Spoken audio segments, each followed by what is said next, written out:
नमस्कार दोस्तों, स्वागत है आपका एक बार फिर से आपके अपने YouTube चैनल बेसिक गुरुजी में। जैसा कि हमने एक नया टॉपिक अलजेब्रा स्टार्ट किया है और अपने पहले वीडियो में हम उसका इंट्रोडक्शन भी ले चुके हैं। यानी कि अपने फर्स्ट वीडियो में हमने अलजेब्रा के बारे में बात की थी, अलजेब्रा की उत्पत्ति कैसे होती है। वही हमने कुछ चीज़ों के बारे में और भी सीखा था, जैसे कि वेरिएबल्स क्या होते हैं, कुछ मैथमेटिकल ऑपरेटर्स के बारे में भी हमने वहाँ पर बात की थी। मैथमेटिकल ऑपरेटर्स की अगर हम बात करते हैं तो जैसे कि कुछ प्रॉपर्टीज़ होती हैं, एसोसिएटिव प्रॉपर्टी होती है, कॉम्यूटेटिव प्रॉपर्टी होती है, साथ ही साथ जो आपकी डिस्ट्रीब्यूटिव प्रॉपर्टी होती है, उन चीज़ों के बारे में हमने बात की थी अपने फर्स्ट वीडियो में। आज का जो हमारा टॉपिक रहेगा उसमें हम क्या करेंगे, इस चैप्टर की प्रॉपर वे में एक शुरुआत करेंगे। यानी कि आज हमारा जो टॉपिक रहेगा अलजेब्रिक एक्सप्रेशन रहेगा। उस अलजेब्रिक एक्सप्रेशन के बारे में हम लोग सीखेंगे। इनमें जो जो चीज़ें आती जाएंगी उसको हम लोग सीखते जाएंगे। तो अगर हम बात करते हैं अलजेब्रिक एक्सप्रेशन की, a combination of constant and variables connected with the basic mathematical operator such as plus, minus, multiplication, division is called an algebraic expression. चलिए हम यहां पर पहले इसकी डेफिनेशन राइट करेंगे। तो कह सकते हैं combination of constants and variables connected with the basic mathematical operations such as plus, minus, multiply, divide are called and algebraic expression। अब यहाँ पे अगर हम बात करते हैं अलजेब्रिक एक्सप्रेशन, जैसा कि हमने यहाँ पे बता दिया आपको, a combination of constant and variables connected with the basic mathematical operation such as plus, minus, multiply, divide is called an algebraic expression.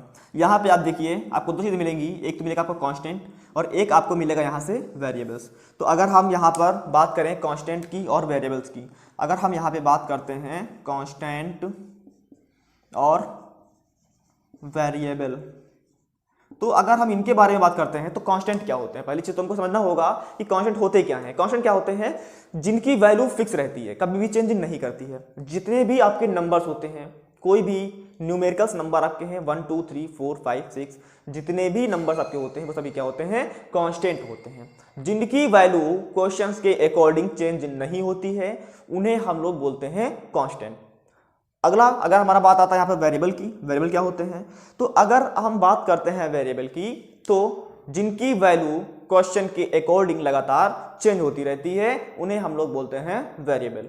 अगर हम इनके एग्जाम्पल की बात करते हैं तो जितने भी आपके अल्फ़ाबेट्स होते हैं उन्हें हम लोग बोलते हैं वेरिएबल्स। ABCD या फिर XYZ जो भी अल्फ़ाबेट्स होते हैं उन सभी को हम लोग बोलते हैं वेरिएबल। और यहाँ पर अगर हम कांस्टेंट को और वेरिएबल को क्या करते हैं, मैथमेटिकल ऑपरेटर्स की मदद से अगर हम इनको जोड़ते हैं तो यहाँ से बनती है एक अलजेब्रिक एक्सप्रेशन। अगर एग्जांपल की हम बात करते हैं तो यहाँ पे देखते हैं, जैसे कि अगर हमने लिख दिया x + y = 7 या फिर 2x = 0, कोई भी नंबर यहाँ पे राइट करते हैं, आप देख सकते हैं यहाँ पर कि ये आपके क्या हैं, वेरिएबल्स हैं। ठीक है, इनको जब हमने जोड़ा है तो यहाँ पर कॉन्स्टेंट नंबर मिल रहा है, कोई ना कोई, नहीं भी हो सकता है, 0 भी हो सकता है, कोई भी नंबर यहाँ पे हो सकता है। 7xy, अब देखिए यहाँ पर 7 है, x है, y है, यहाँ भी क्या है, कांस्टेंट है, वेरिएबल है। ठीक है, इस तरीके से हम कोई भी एग्जांपल यहाँ पे राइट कर सकते हैं। तो सिंपल सा अगर हम ये बोले यहाँ पर इसके बारे में, तो जब हम क्या करते हैं, किसी भी कांस्टेंट को और वेरिएबल को मैथमेटिकल ऑपरेटर्स की मदद से जोड़ते हैं, घटाते हैं, मल्टीप्लाई करते हैं, डिवाइड करते हैं, तो वहाँ से एक बनती है एक्सप्रेशन और उसे हम लोग बोलते हैं अलजेब्रिक एक्सप्रेशन। ठीक है, तो इसके बाद अगर हम थोड़ा सा आगे बढ़ेंगे तो यहाँ पे कुछ चीज़ आपको और दिखाई देंगी। आप देख रहे हैं यहाँ पर कि प्लस ने यहाँ पर x और y को सेपरेट कर दिया है। प्लस ने क्या किया है, x और y को यहाँ पर सेपरेट कर दिया है।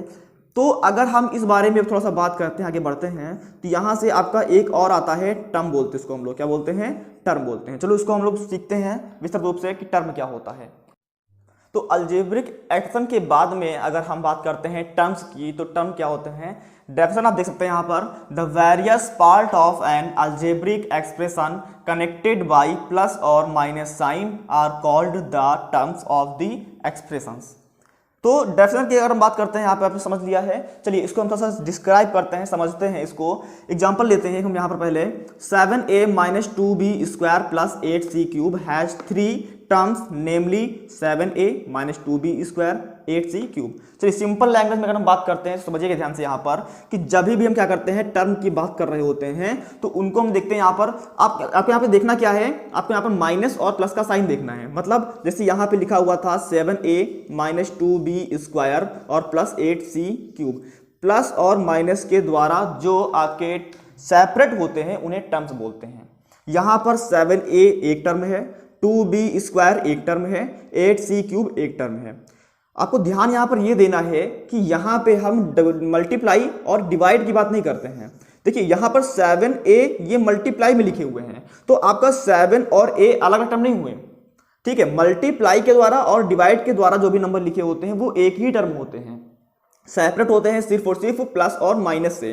तो यहाँ पे अब देखिए ये माइनस है, इसने क्या किया, इसको यहाँ से अलग किया, तो और यहाँ पे प्लस लगा हुआ है, इसने इसको यहाँ पे अलग किया। तो आप देखिए 1 2 3, तो इस वाली इक्वेशन में आपको 3 टर्म दिखाई देंगे, ठीक है।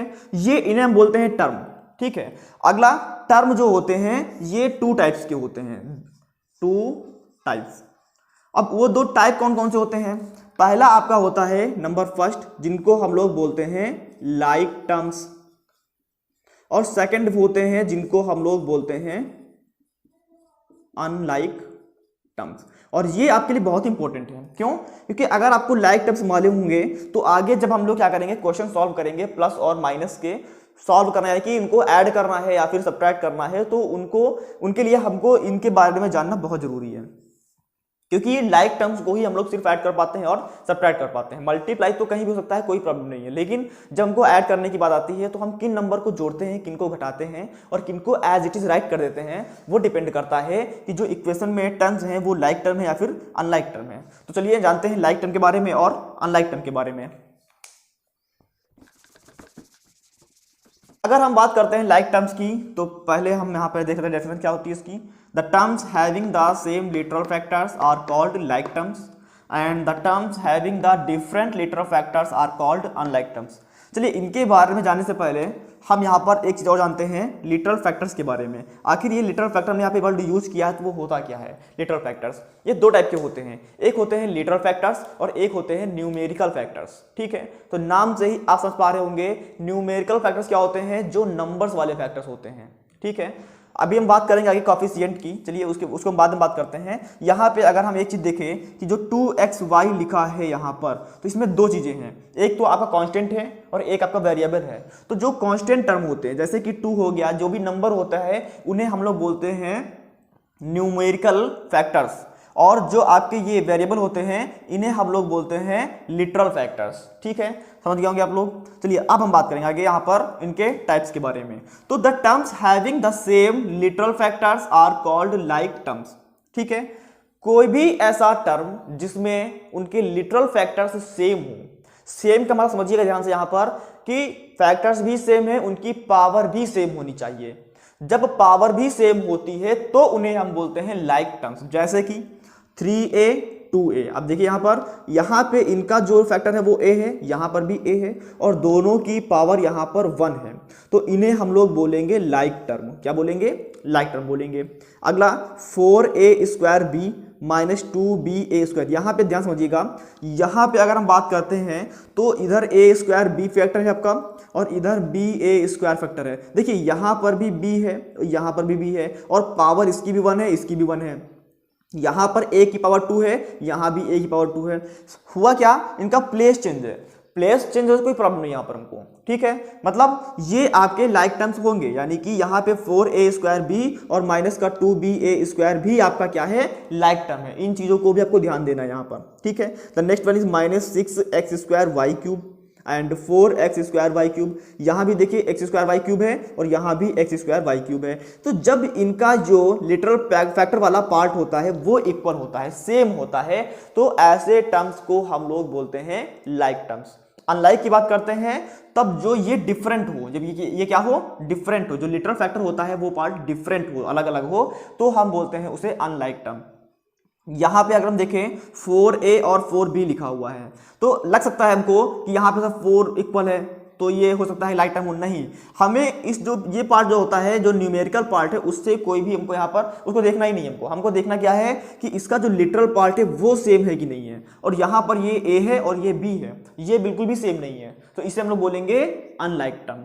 ठीक है, जैसे यहाँ पे देखिए 2xy और 2x²y, आपको लग रहा है कि 2 है x है y है, 2 है x है y है, तो ये आपका सेम होना चाहिए, लेकिन नहीं, यहाँ पे पावर x की 1 है और यहाँ पर पावर 2 है, तो ये भी आपके हो जाएंगे अनलाइक फैक्टर्स। ठीक है, ठीक ऐसे ही यहाँ पे 3x² है, तो ये देखिए आप यहाँ पे पावर 2 है और यहाँ पे पावर 2 है, तो ये भी आपका क्या है, अनलाइक टर्म्स है। ठीक है, तो लाइक टर्म्स क्या होते हैं और अनलाइक टर्म्स क्या होते हैं? जिनमें लिटरल फैक्टर्स सेम हो उन्हें बोलते हैं लाइक टर्म्स, जिनमें लिटरल फैक्टर्स डिफरेंट हो उन्हें बोलते हैं अनलाइक टर्म्स।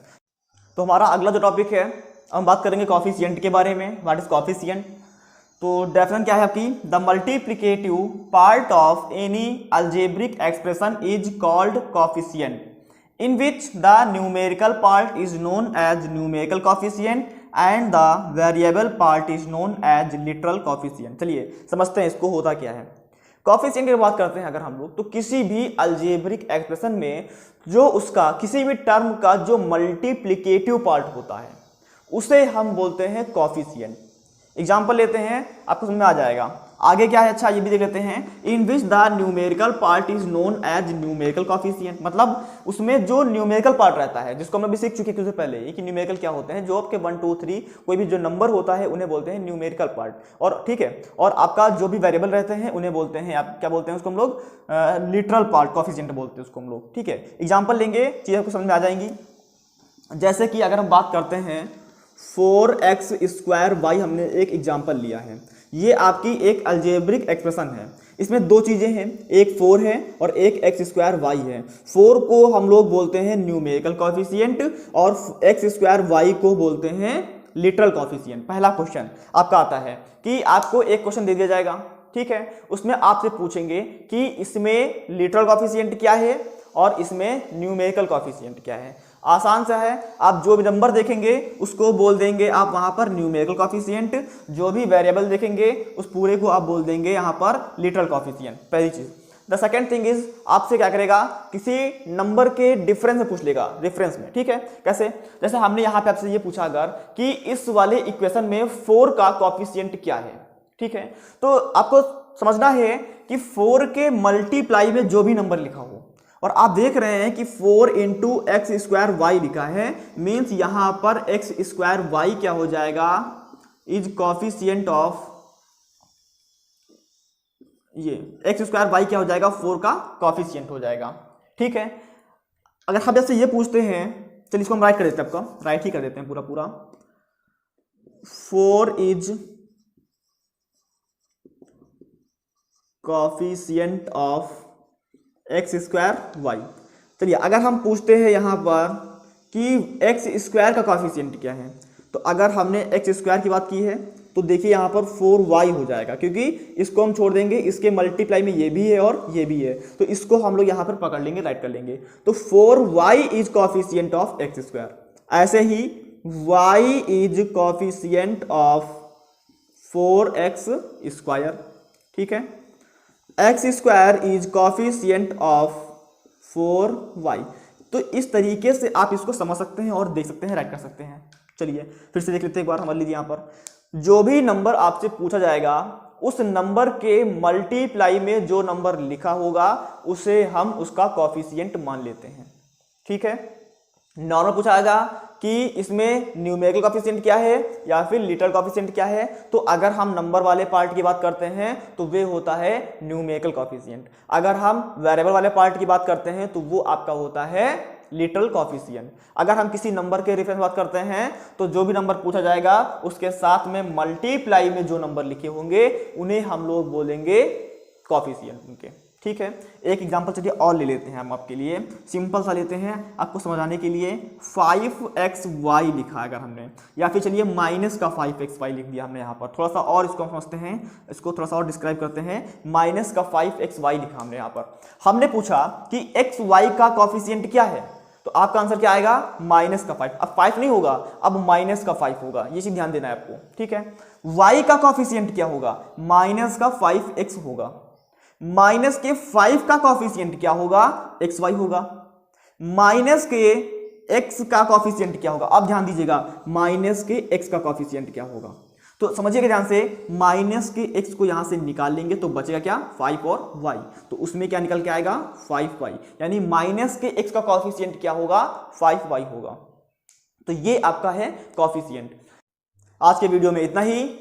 हमारे जो आने वाले वीडियो रहेंगे, यानी कि जो नेक्स्ट वीडियो रहेगा, उसमें हम बात करेंगे कि एक अलजेब्रिक एक्सप्रेशन कैसे बनाते हैं, साथ ही साथ टाइप्स ऑफ अलजेब्रिक एक्सप्रेशन के बारे में हम लोग वहां पे सीखेंगे और अन्य चीज़ों के बारे में भी सीखेंगे। और उसके अलावा हम लोग एडिशन, सब्ट्रैक्शन, मल्टीप्लिकेशन और डिवीजन ऑफ अलजेब्रिक एक्सप्रेशन के बारे में भी वहां पर हम लोग सीख रहे होंगे। तो गाइज, अगर आपको ये वीडियो पसंद आया है तो प्लीज़ इसे लाइक करें, सब्सक्राइब करें हमारे चैनल को और इसे अपने दोस्तों के साथ में शेयर करें। मिलते हैं नेक्स्ट वीडियो में, जब तक के लिए धन्यवाद आपका और जय हिंद।